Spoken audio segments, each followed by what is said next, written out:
The first sign that something was wrong was the silence. No hum from the old vending machine near the stairs. No chatter from the print shop downstairs. No familiar creak of the front door. I had fixed myself with a borrowed drill and stubborn hope. I stood outside the building at 7:12 a.m., coffee cooling in my hand, staring at a lock I didn't recognize. It was silver.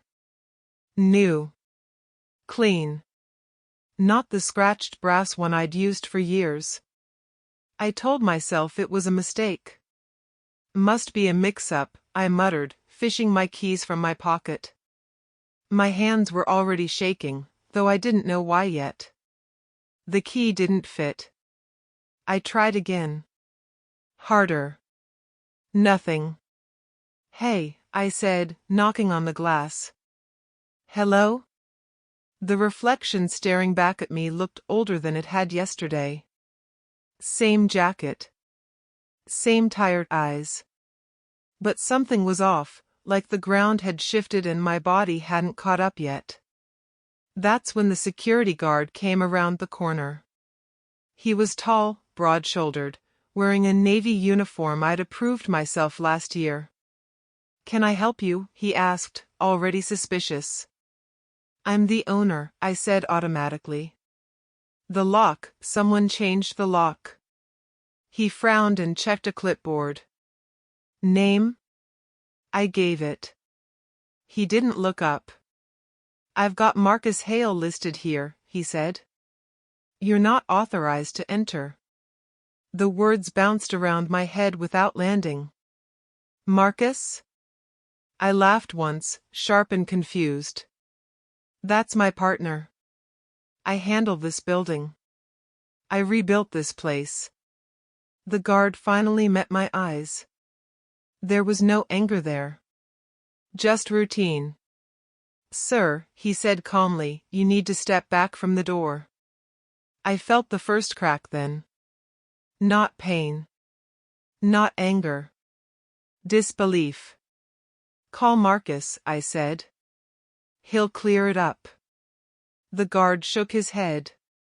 "I've been told not to." I stepped back because my legs moved on their own.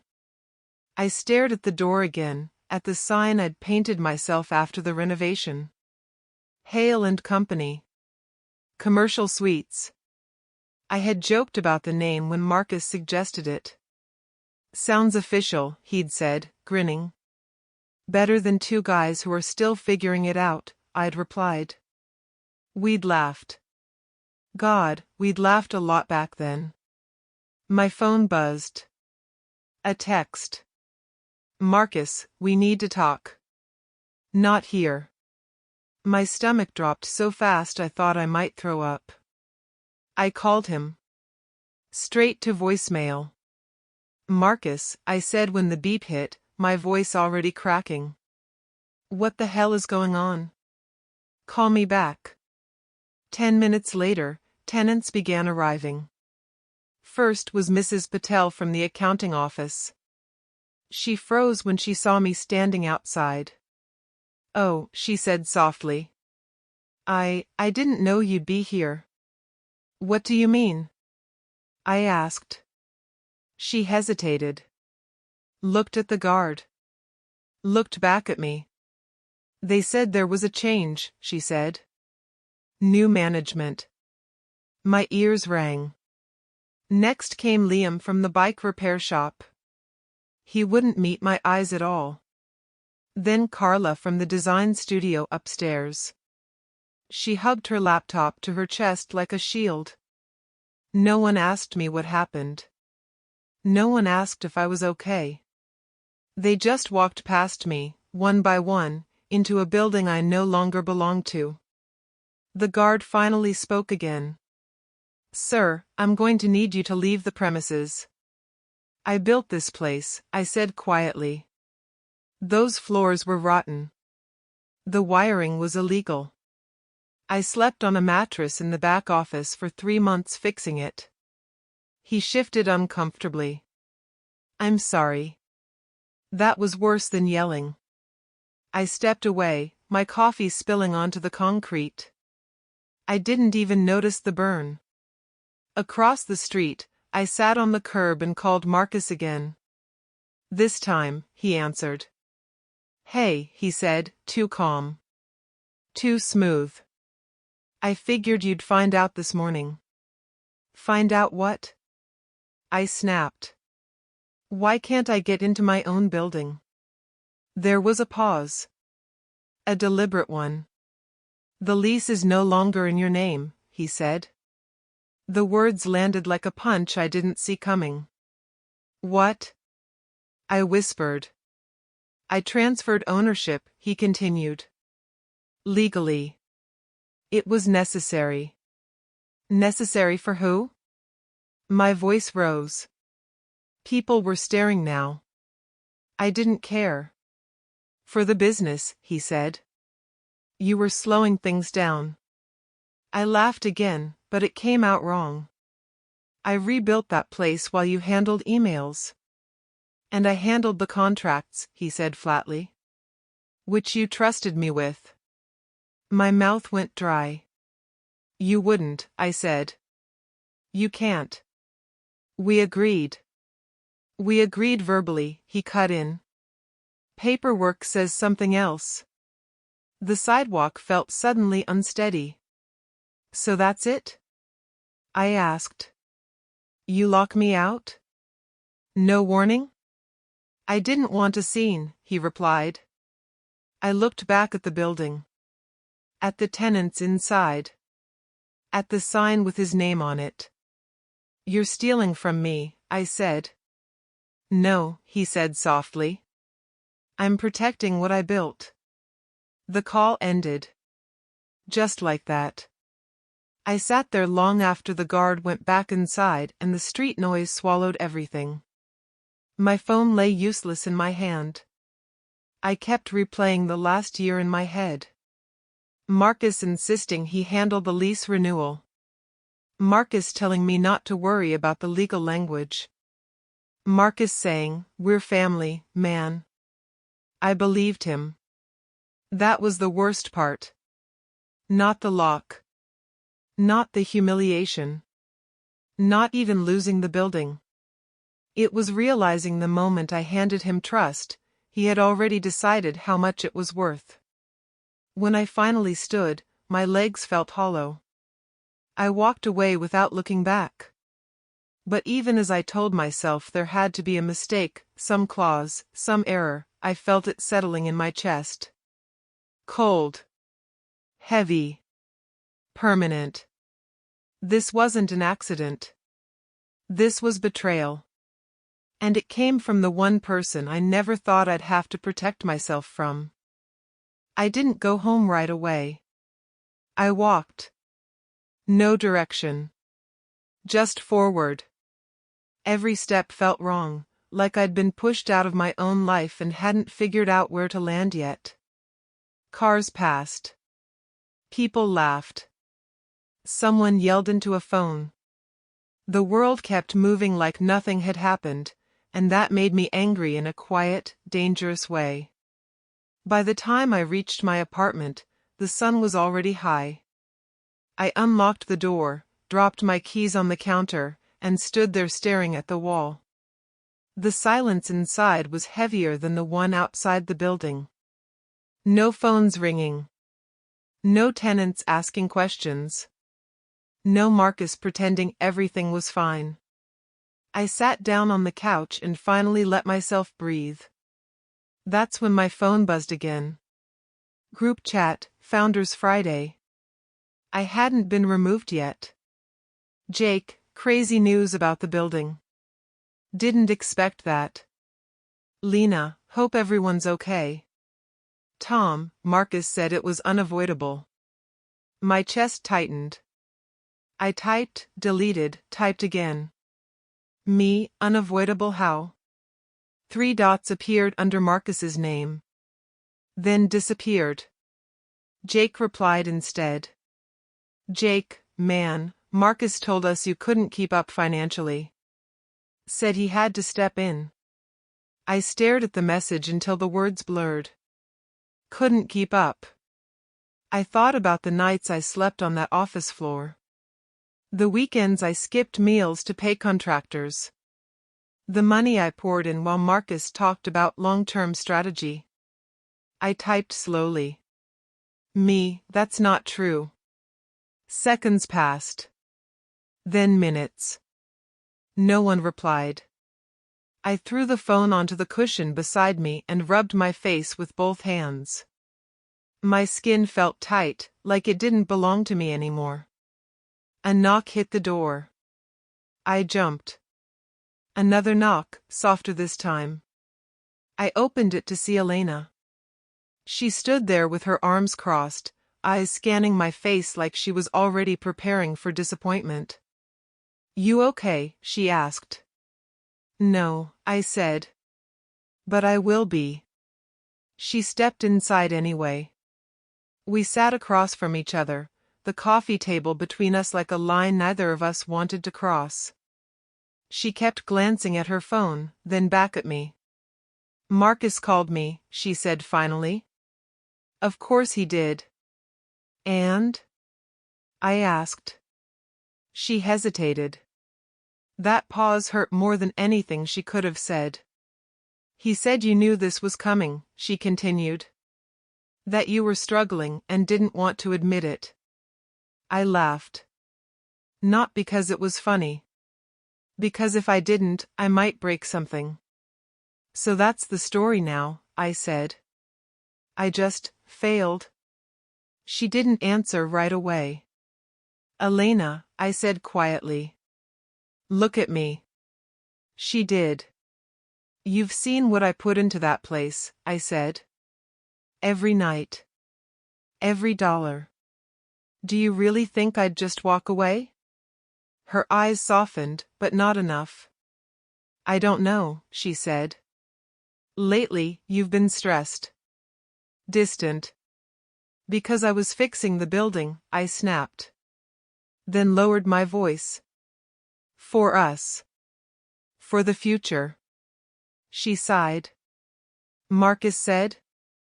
"Marcus lied," I cut in. Her jaw tightened. "You always say that when someone disagrees with you," she said. That hit harder than the lock on the door. "So you believe him?" I asked. She didn't say yes. She didn't say no. She stood up. "I need time," she said. "Everything feels unstable right now." Unstable. My business. My reputation. Now us. She kissed my cheek on the way out. It felt like goodbye even though she didn't say it. When the door closed, I stayed on the couch for a long time, staring at the spot where she'd been sitting. I replayed every conversation I'd ever had with Marcus. Every laugh. Every handshake. Every time he said, "I've got your back." I checked my email. There it was. Subject, change in ownership, notice to tenants. Sent from Marcus's address. I opened it with shaking fingers. It was clean. Professional. Polite. It painted him as the hero who'd taken on full responsibility to ensure stability. I wasn't mentioned at all. Not as a partner. Not as a founder. Not even as a mistake. Just erased. My phone buzzed again. This time, it was Marcus. I almost didn't answer. Almost. "Hey," he said. Same tone as always. Friendly. Familiar. Fake. "Why are you telling people I failed?" I asked. "I'm explaining the situation," he replied. "You're taking it personally." "You stole from me," I said. "That's personal." He sighed, like I was being unreasonable. "You should have read the documents," he said. "This is business." "Then why lie?" I demanded. "Why turn everyone against me?" "I'm not turning anyone against you," he said. People draw their own conclusions. By hearing your version first, I shot back. Silence. Then he said, "Look, if you want, I can offer you a small consulting role. Help with maintenance or something." Maintenance. I stood up so fast the couch creaked. "You think I'd work for you?" I said. "I think you need income," he replied calmly. That was the moment something inside me went quiet. Not rage. Clarity. "No," I said. "I don't." He scoffed. "Don't make this harder than it needs to be." "You already did," I said, and hung up. By evening, my phone had stopped buzzing. Friends had chosen sides. Most of them chose the one who still had the building. I lay in bed that night, staring at the ceiling, replaying every decision that led me here. Trusting him. Letting him handle the paperwork. Believing loyalty mattered more than ink. I kept telling myself there had to be a fix. Some appeal. Some way back. But underneath that hope was a darker thought I didn't want to admit yet. Marcus didn't just want the building. He wanted me gone. And the worst part? He thought I'd disappear quietly. I closed my eyes, feeling the weight of it all settle in. If loyalty was a joke to him, then maybe it was time I stopped laughing too. Rock bottom isn't loud the way people think. It doesn't arrive with shouting or sirens or fists through walls. It comes quietly. It sounds like a phone that stops ringing. The first morning after Elena left, I woke up reaching for my phone out of habit. No notifications. No missed calls. No emails asking for approval or help or advice. Just silence. I lay there staring at the ceiling, counting the cracks like they might tell me how long I'd been lying to myself.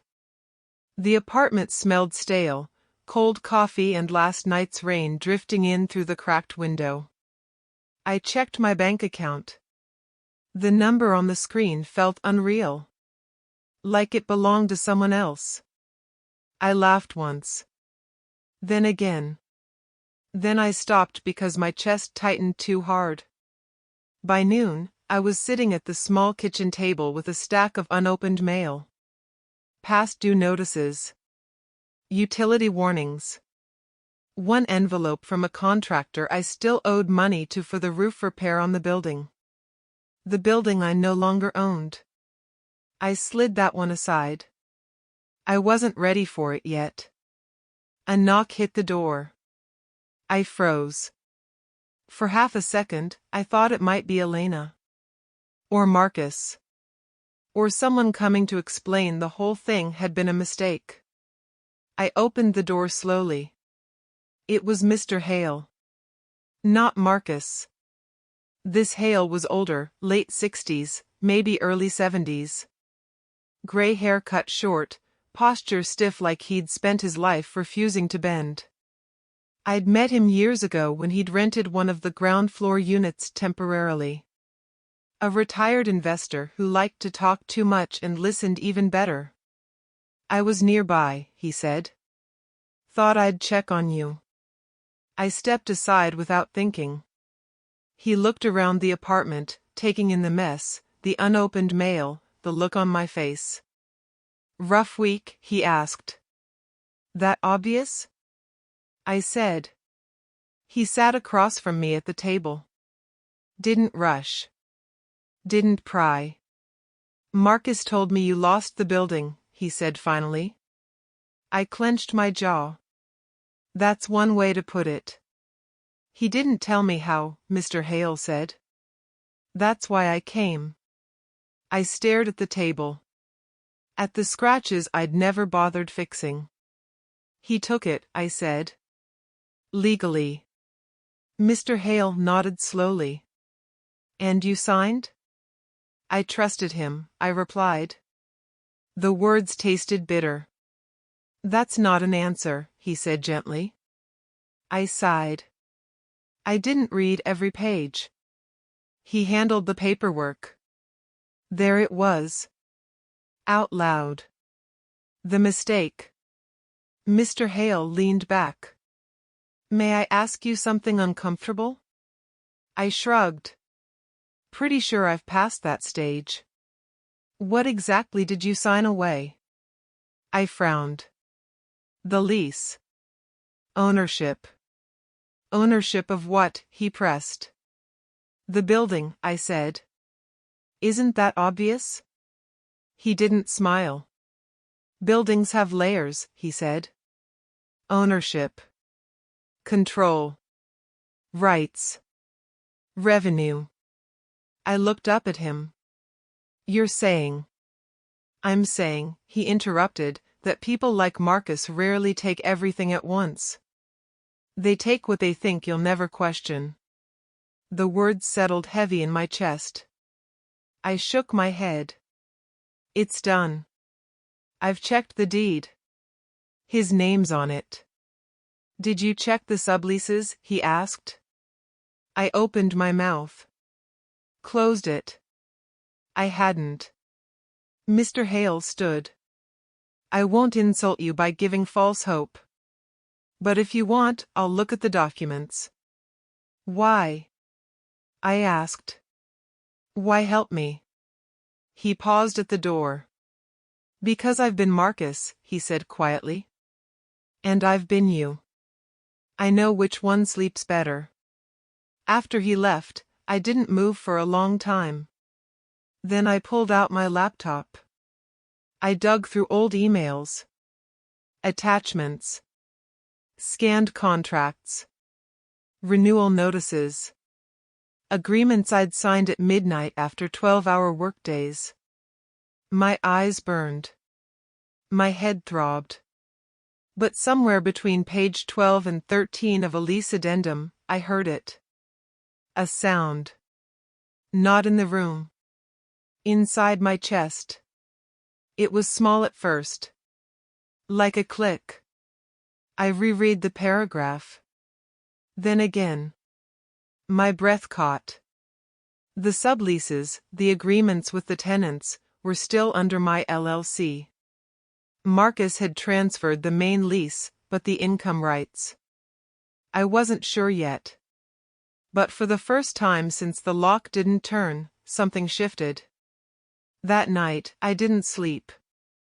I sat on the floor surrounded by papers, whispering clauses out loud, trying to make sense of language designed to confuse people like me. Around 3 a.m., my phone buzzed. Elena. I hesitated before answering. Hey, she said. Her voice sounded tired. Smaller. Hey.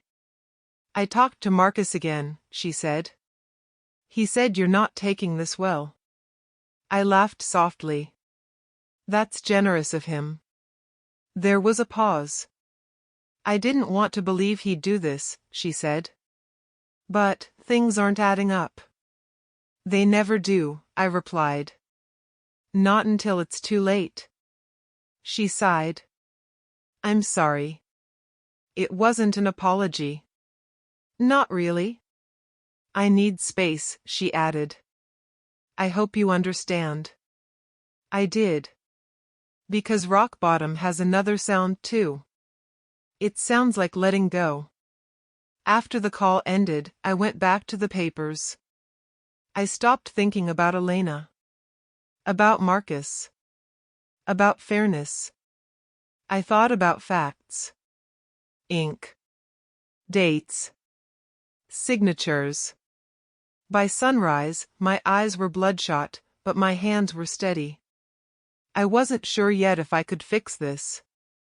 But I knew something now. Marcus hadn't crushed me completely. He'd just assumed I wouldn't look closely. And for the first time since everything fell apart, I didn't feel desperate. I felt focused. Rock bottom doesn't always mean the end. Sometimes it's the moment you stop falling. And realize you've hit something solid enough to stand on. The strange thing about having leverage is how quiet it makes you. I stopped explaining myself. Stopped rehearsing arguments in my head. Stopped waiting for someone to finally understand. Instead, I listened. Every morning, I checked the account. The numbers stacked up neatly, like bricks laid one at a time. Rent from the bike shop. Rent from the print place. Rent from the design studio upstairs. Each deposit landed with the same soft certainty, like a clock keeping time no one else could hear. I didn't touch the money. That was the rule I set for myself. Not because I was scared, but because I wanted my head clear. Money has a way of making you feel powerful too fast, and I wasn't interested in rushing anything anymore. I answered tenant calls calmly. "Hey, it's Liam," the voice said one afternoon. "Marcus told me to send rent to a new account. You emailed saying otherwise." "I did," I said. "And you're not in trouble either way." "So who do I pay?" he asked, tension thick in his voice. "Check your lease," I said. "Page 4. There was a pause as papers shuffled. "Yeah," he said slowly. "It says, wait. It says your company." "That hasn't changed," I replied. He exhaled. I knew something felt off. "Pay where the contract tells you," I said. "That's all." When we hung up, I stared at my phone for a long moment. That was the difference now. Before, I chased clarity. Now, clarity came looking for me. Marcus, on the other hand, was unraveling. I didn't need to see him to know it. I heard it in the way his emails got shorter. In the sudden urgency of his texts. In the forced friendliness that crept into his voice when he left voicemails I never returned. He'd underestimated one thing. Not my intelligence. My patience. A week later, I ran into him by accident, or maybe not. I was leaving a coffee shop near the building when I saw him across the street, pacing with his phone pressed to his ear. His shoulders were tight, his jaw clenched. The smile he usually wore like armor was gone. I ducked back inside, heart steady, and watched through the window. "Just fix it," he snapped into the phone. "I don't care how." He stopped pacing. His face drained of color. "No," he said more quietly. "That's not possible." I finished my coffee and left through the back door. I didn't want the satisfaction of his collapse yet. At home, I reorganized my life the same way I'd reorganized those papers. Slowly. Intentionally. I called contractors I still owed money to and worked out payment plans. I answered emails I'd been avoiding. I cleaned the apartment, scrubbing away weeks of neglect like it was something I could wash off my skin. Late one evening, someone knocked. I opened the door to see Liam standing there, helmet under his arm. "Sorry to show up like this," he said. "I just needed to say thanks." "For what?" I asked. "For not disappearing," he replied. "Marcus doesn't answer calls anymore." I stepped aside and let him in. He looked around, then back at me. "I know this is probably weird, but you're the reason my shop survived last year. You didn't raise rent when you could've." I swallowed. "I remembered what it felt like to struggle," I said. He nodded. "That's why I wanted you to know, we trust you. Whatever happens." After he left, I sat alone on the couch, staring at the closed door. Trust. Marcus had thought ownership was power. He'd never understood influence. The next day, Elena texted again. "Elena, I heard Marcus is having money issues." I stared at the screen, feeling nothing. "Me, I'm sure he'll figure it out." She typed. Stopped. Typed again. Elena, you seem different. I thought about that for a while before replying. Me, I am. She didn't ask how. That night, I dreamed of the building. Not as it was, but as it had been when I first found it. Broken windows. Mold creeping up the walls. Floors that sagged under your weight. I remembered standing there alone, keys in my hand, wondering if I was making the biggest mistake of my life.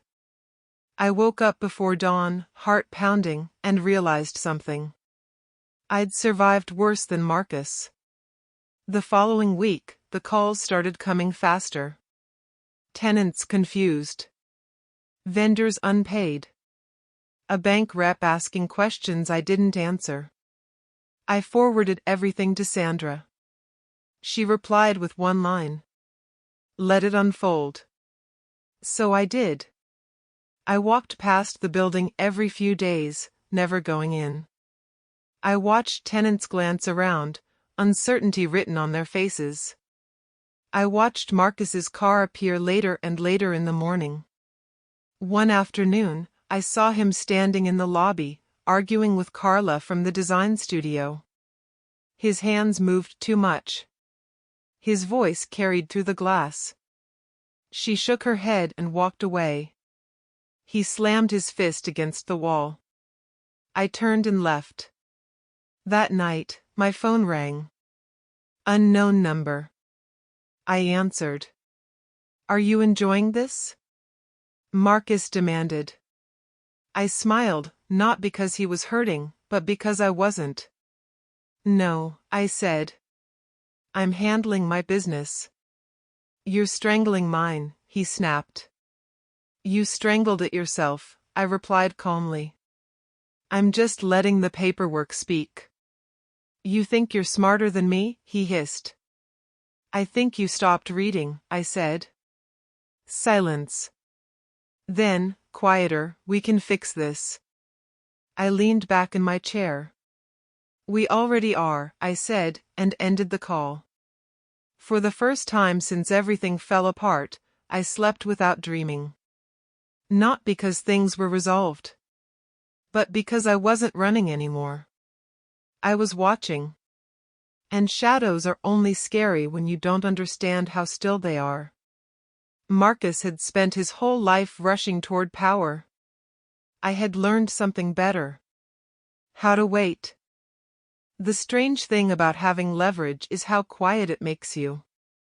I stopped explaining myself. Stopped rehearsing arguments in my head. Stopped waiting for someone to finally understand. Instead, I listened. Every morning, I checked the account. The numbers stacked up neatly, like bricks laid one at a time. Rent from the bike shop. Rent from the print place. Rent from the design studio upstairs. Each deposit landed with the same soft certainty, like a clock keeping time no one else could hear. I didn't touch the money.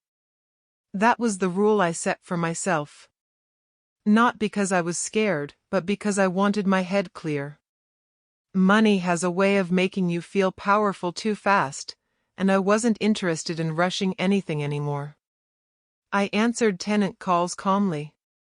Hey, it's Liam, the voice said one afternoon. Marcus told me to send rent to a new account. You emailed saying otherwise. I did, I said. And you're not in trouble either way. So who do I pay? He asked, tension thick in his voice. Check your lease, I said. Page 4. There was a pause as papers shuffled. Yeah, he said slowly. It says, wait. It says your company. That hasn't changed, I replied. He exhaled. I knew something felt off. Pay where the contract tells you, I said. That's all. When we hung up, I stared at my phone for a long moment. That was the difference now. Before, I chased clarity. Now, clarity came looking for me. Marcus, on the other hand, was unraveling. I didn't need to see him to know it. I heard it in the way his emails got shorter. In the sudden urgency of his texts. In the forced friendliness that crept into his voice when he left voicemails I never returned. He'd underestimated one thing. Not my intelligence. My patience. A week later, I ran into him by accident, or maybe not. I was leaving a coffee shop near the building when I saw him across the street, pacing with his phone pressed to his ear. His shoulders were tight, his jaw clenched. The smile he usually wore like armor was gone. I ducked back inside, heart steady, and watched through the window. Just fix it, he snapped into the phone. I don't care how. He stopped pacing. His face drained of color. No, he said more quietly. That's not possible. I finished my coffee and left through the back door. I didn't want the satisfaction of his collapse yet. At home, I reorganized my life the same way I'd reorganized those papers. Slowly. Intentionally. I called contractors I still owed money to and worked out payment plans. I answered emails I'd been avoiding. I cleaned the apartment, scrubbing away weeks of neglect like it was something I could wash off my skin. Late one evening, someone knocked. I opened the door to see Liam standing there, helmet under his arm. Sorry to show up like this, he said. I just needed to say thanks. For what? I asked. For not disappearing, he replied. Marcus doesn't answer calls anymore. I stepped aside and let him in. He looked around, then back at me. I know this is probably weird, but you're the reason my shop survived last year. You didn't raise rent when you could have. I swallowed. I remembered what it felt like to struggle, I said. He nodded. That's why I wanted you to know, we trust you. Whatever happens. After he left, I sat alone on the couch, staring at the closed door. Trust. Marcus had thought ownership was power. He'd never understood influence. The next day, Elena texted again. Elena, I heard Marcus is having money issues. I stared at the screen, feeling nothing. I'm sure he'll figure it out. She typed. Stopped. Typed again. Elena, you seem different. I thought about that for a while before replying. I am. She didn't ask how. That night, I dreamed of the building. Not as it was, but as it had been when I first found it. Broken windows. Mold creeping up the walls. Floors that sagged under your weight. I remembered standing there alone, keys in my hand, wondering if I was making the biggest mistake of my life. I woke up before dawn, heart pounding, and realized something. I'd survived worse than Marcus. The following week, the calls started coming faster. Tenants confused. Vendors unpaid. A bank rep asking questions I didn't answer. I forwarded everything to Sandra. She replied with one line. Let it unfold. So I did. I walked past the building every few days, never going in. I watched tenants glance around, uncertainty written on their faces. I watched Marcus's car appear later and later in the morning. One afternoon, I saw him standing in the lobby, arguing with Carla from the design studio. His hands moved too much. His voice carried through the glass. She shook her head and walked away. He slammed his fist against the wall. I turned and left. That night, my phone rang. Unknown number. I answered. Are you enjoying this? Marcus demanded. I smiled, not because he was hurting, but because I wasn't. No, I said. I'm handling my business. You're strangling mine, he snapped. You strangled it yourself, I replied calmly.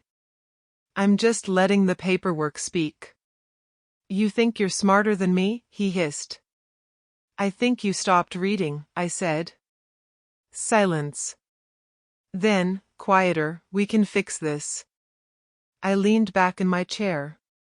We already are, I said, and ended the call.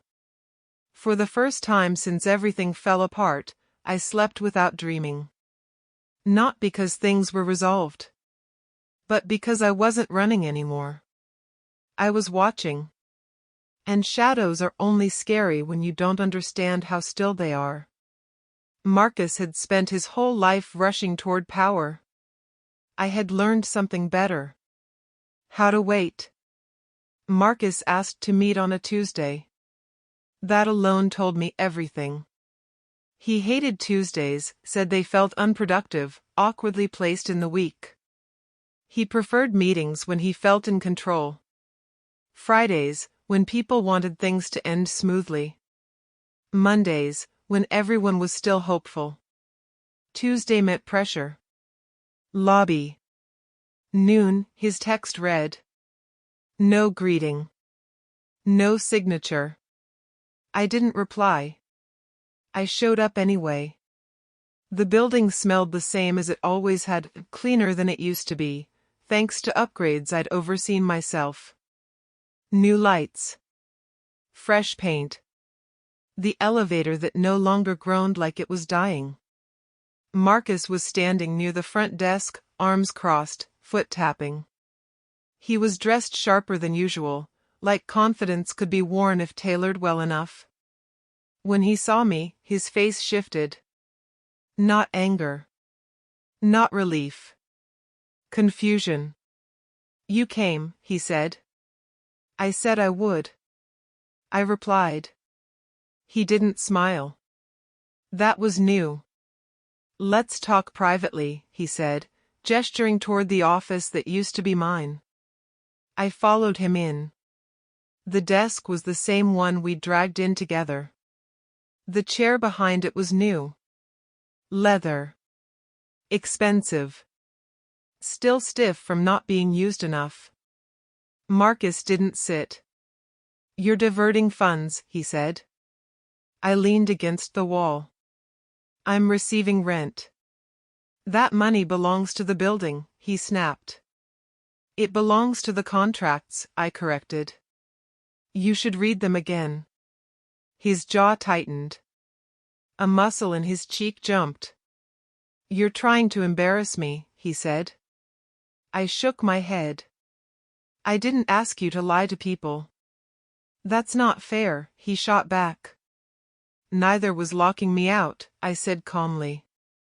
Silence dropped between us like a held breath. He exhaled sharply. Look. This has gone far enough. For who?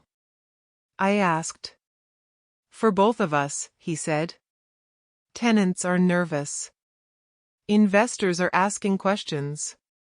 Questions you don't have answers for, I added. He stepped closer. I can fix this. I'll cut you in. I laughed softly. That made him flinch. Cut me in? I repeated. You mean like before? When I rebuilt the place and you rewrote the story? His voice lowered. You're being emotional. No, I said. I'm being precise. I straightened and looked him in the eye. You thought ownership was the finish line, I said. You never considered operations. His eyes darted for just a second. There it was.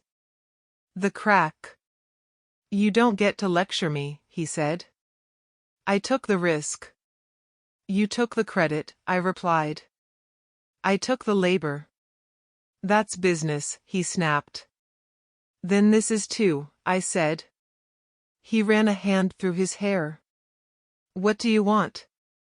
I considered the question carefully. I want the contracts honored, I said.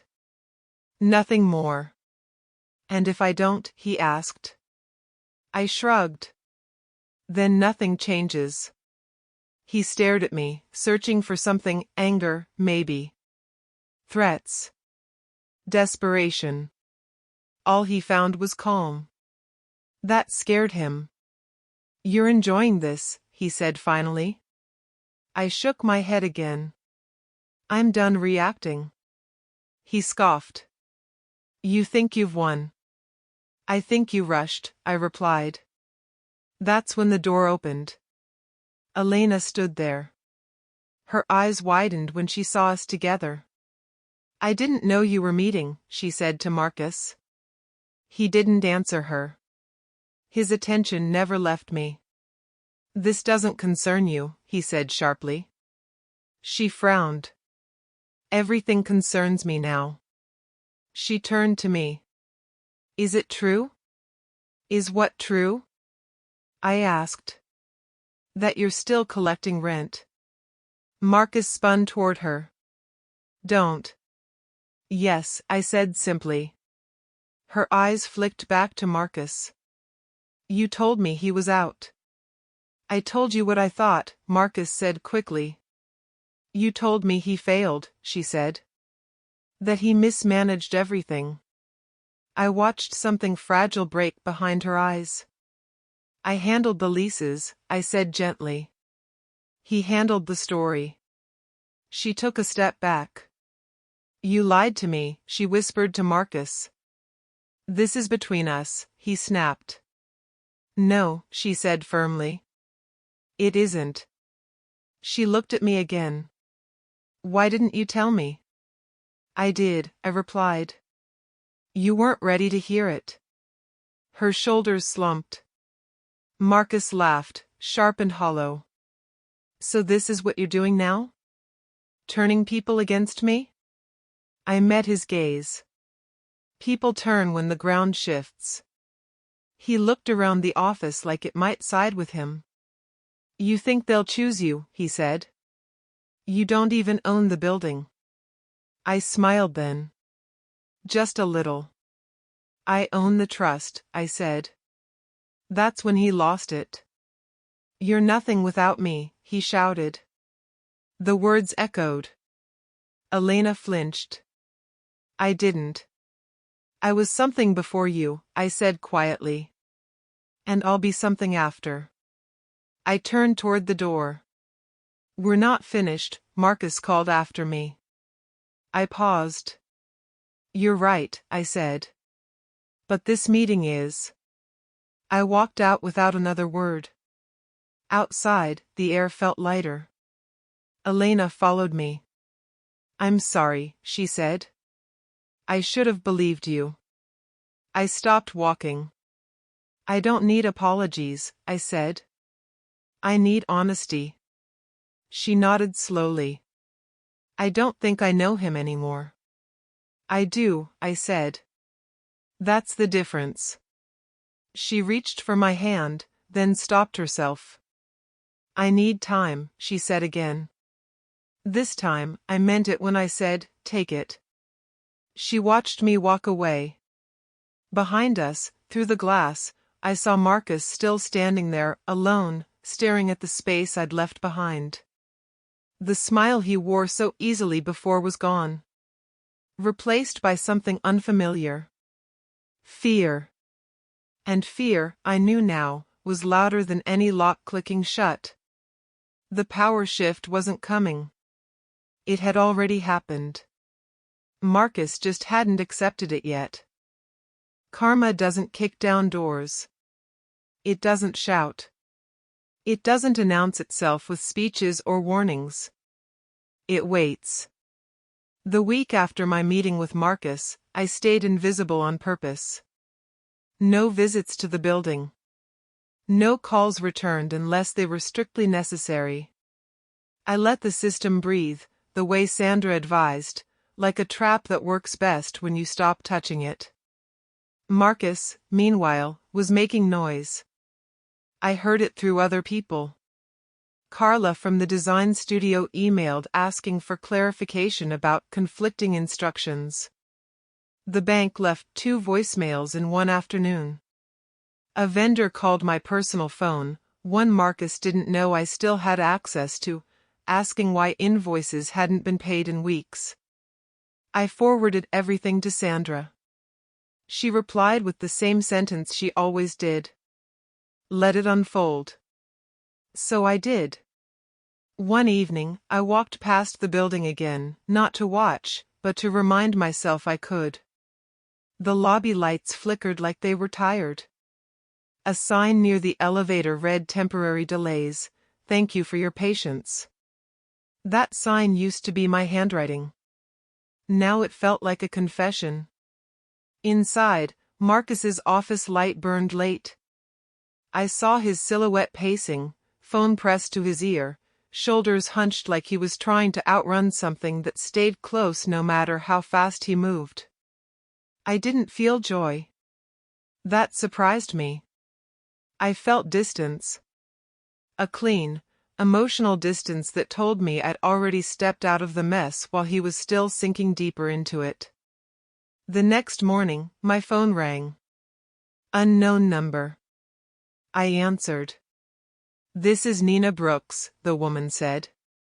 I was referred by one of your tenants. I listened. She explained she was a financial consultant, neutral, independent.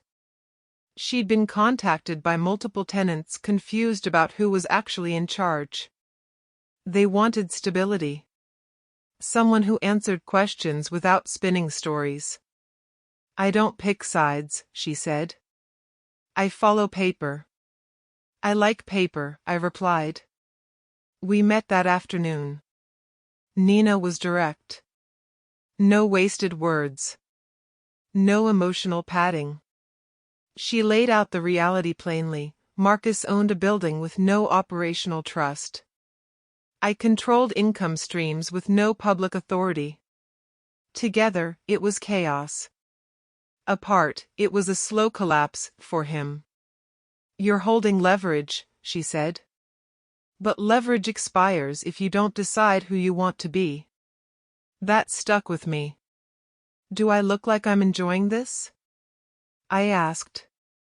She studied me. You look like someone who survived something and doesn't want to become it. I nodded. I want the tenants protected, I said. And I want out of the noise. Then don't rush, she replied.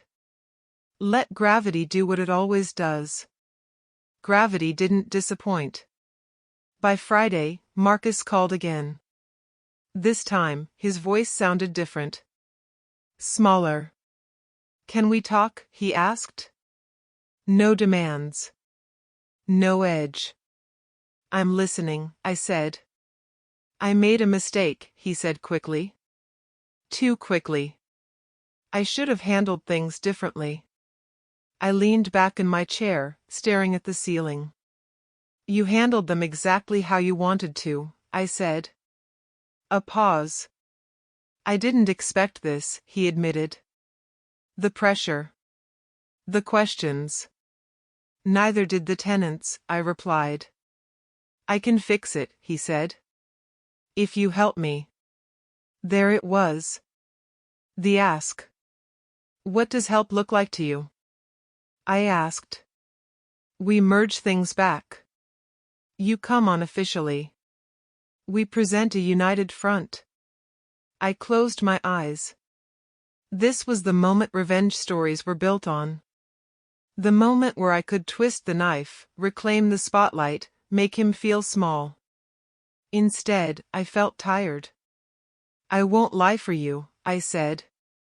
I'm not asking you to, he insisted. Yes, you are, I replied calmly. That's always what you ask for. Silence stretched. I trusted you, he said, frustration leaking through. Does that mean nothing? I opened my eyes. You trusted me to work, I said. You never trusted me to matter. That ended the conversation. Later that day, Elena texted. Elena, Marcus called me. He's scared. I stared at the message longer than I meant to. Me, fear shows people who they really are. Elena, what about you? I typed. Deleted. Typed again. Me, I'm choosing who I want to be. She didn't reply. That night, I sat alone with the contracts spread out one last time. Not searching for loopholes. Not hunting for advantage. Just reading. Understanding. I thought about the man I'd been when I first signed those papers, exhausted, hopeful, eager to believe trust could replace caution. I wasn't angry at him anymore. I understood him. And I understood Marcus too. He hadn't planned to destroy me. He'd just believed I wouldn't survive without him. That belief was unraveling faster than his balance sheets. On Sunday morning, I got the message I'd expected. Marcus, I can't do this alone. I didn't respond. Because karma doesn't need witnesses. By Monday, tenants had begun coordinating among themselves, organizing meetings Marcus wasn't invited to. Nina looped me into emails that spoke of transition planning and continuity concerns. Professional language. Final language. Marcus left me one last voicemail that night. I know you're angry, he said. But if you walk away now, you're just proving I was right about you. I listened to it twice. Then I deleted it. Because the truth was simpler. Walking away wasn't weakness. It was control. And control, real control, didn't come from owning a building or winning an argument. It came from knowing when not to reach back for someone who already let you fall. Karma didn't rush. It didn't need to. It had time. And for the first time in a long while, so did I. The decision didn't arrive with fireworks. There was no dramatic moment where everything suddenly made sense. No single sentence that changed my life. It came quietly, the way truth usually does, when you stop arguing with it. I was sitting at my kitchen table, the contracts stacked neatly in front of me for what I promised myself would be the last time. Sunlight slipped through the blinds, landing across the pages like a spotlight I no longer needed. I wasn't reading for advantage anymore. I was reading for closure. Sandra had called earlier that morning. He's out of options, she said. Legally and financially. I leaned back in my chair. And me? You're secure, she replied. If you want to push. There it was. The final door. I could take everything back. Force a sale.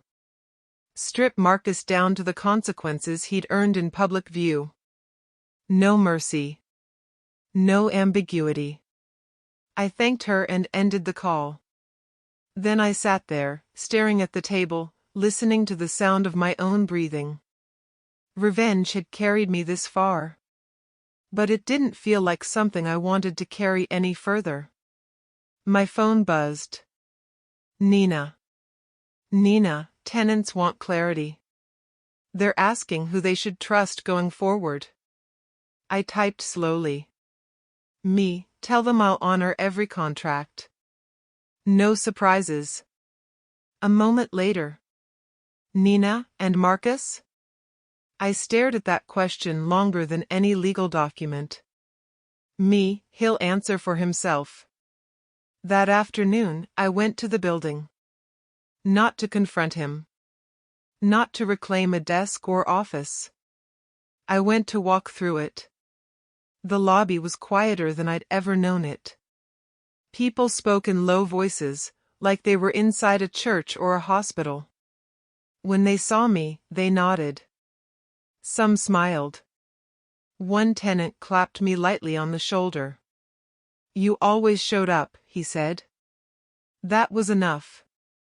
I didn't go to Marcus's office. I didn't need to.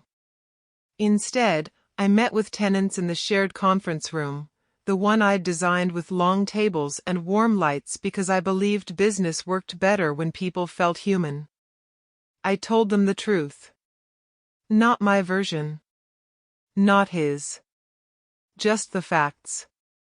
I explained the contracts. The timelines. The plan going forward. No drama. No accusations. When someone asked what would happen to Marcus, I answered honestly. That's not my call. No one argued.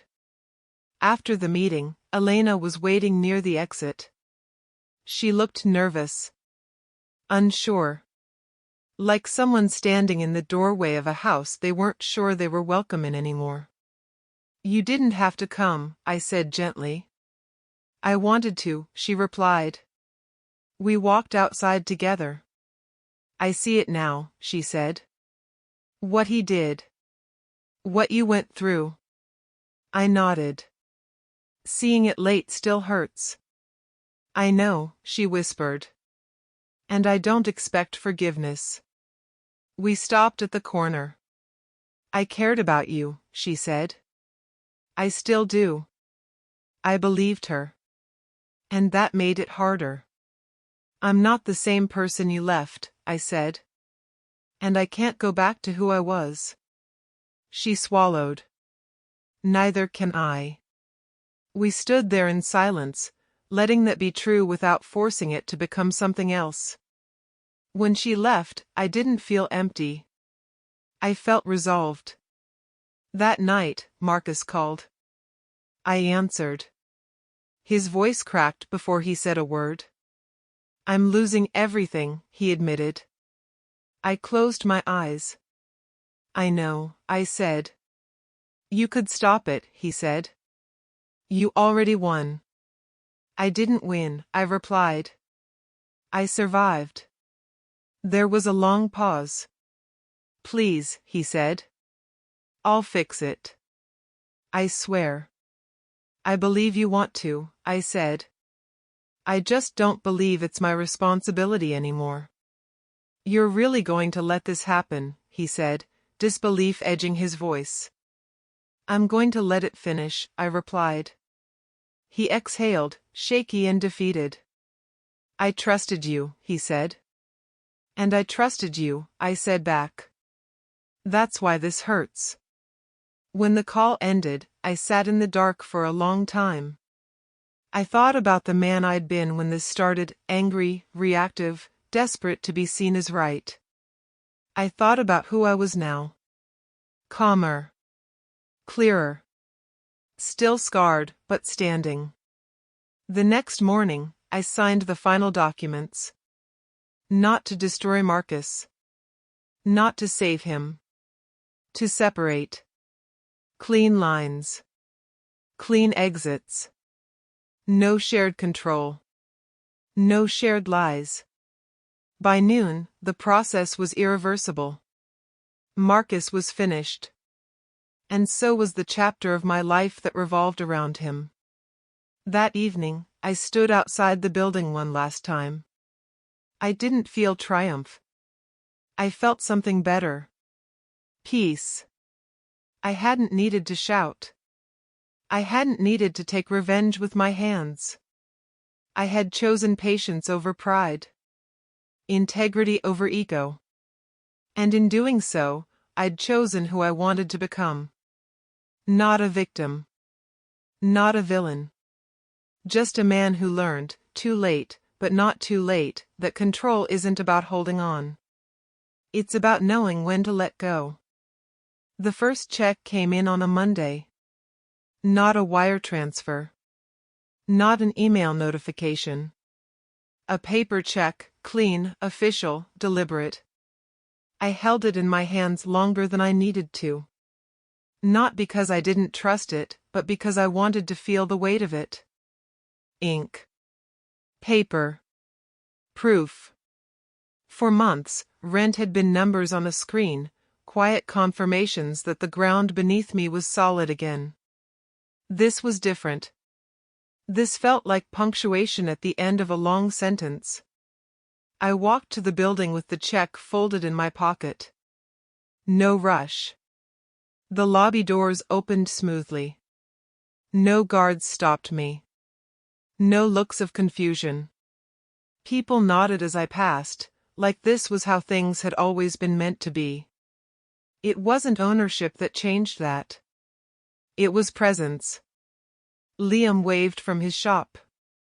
Carla smiled from behind her glass door. Someone I didn't know held the elevator for me anyway. On the second floor, I unlocked the small office I had chosen, not the corner suite, not the old space that carried too many memories.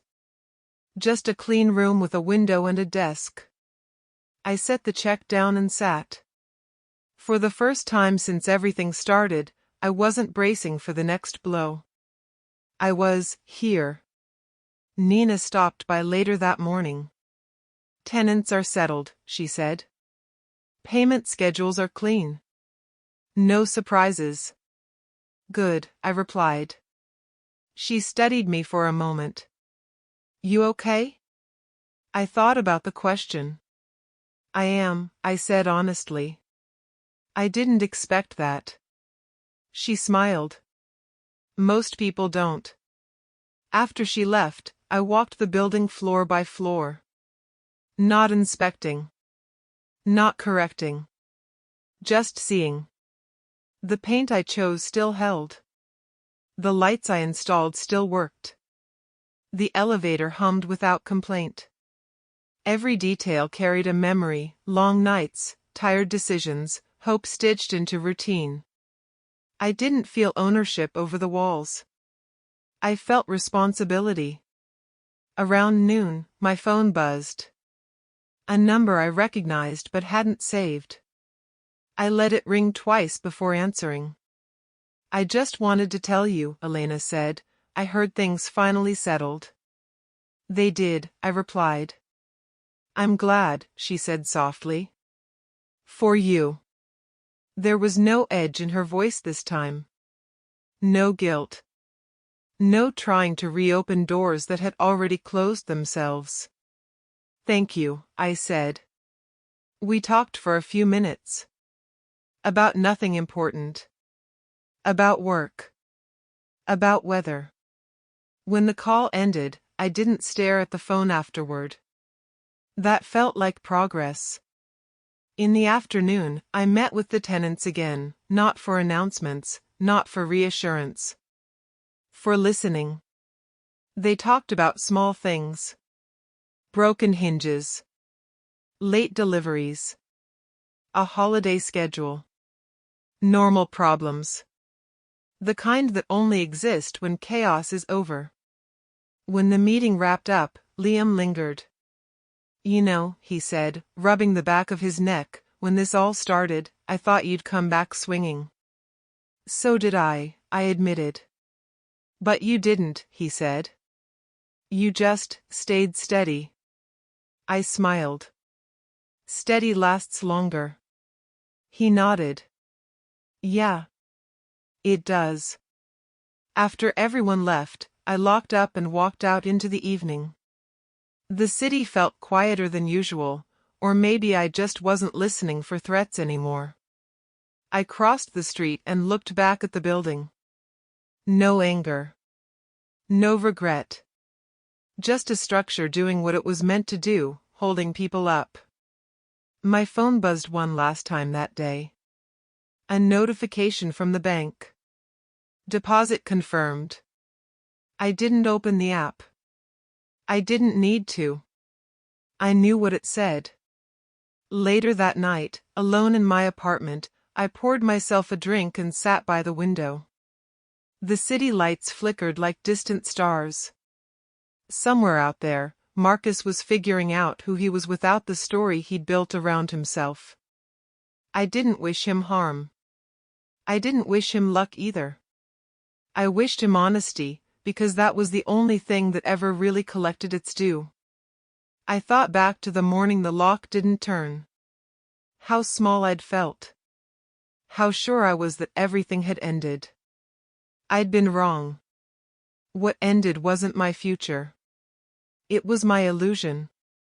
I'd believed trust alone could replace boundaries. That loyalty didn't need structure. That working harder would protect me from being replaced. Losing the lease taught me something else. That value doesn't disappear when someone tries to erase you. That silence can be stronger than shouting. That patience, when paired with truth, is unstoppable. The rent came due, not just for Marcus, but for me too. And I paid it. In clarity. In restraint. In choosing not to become what hurt me. I raised my glass, not in celebration, but in acknowledgement. To lessons learned late. To scars that didn't harden me. To a future built slower, but stronger. They thought I was broke when I lost the lease. But standing there, steady and unafraid, I understood the truth. I wasn't collecting rent. I was collecting myself.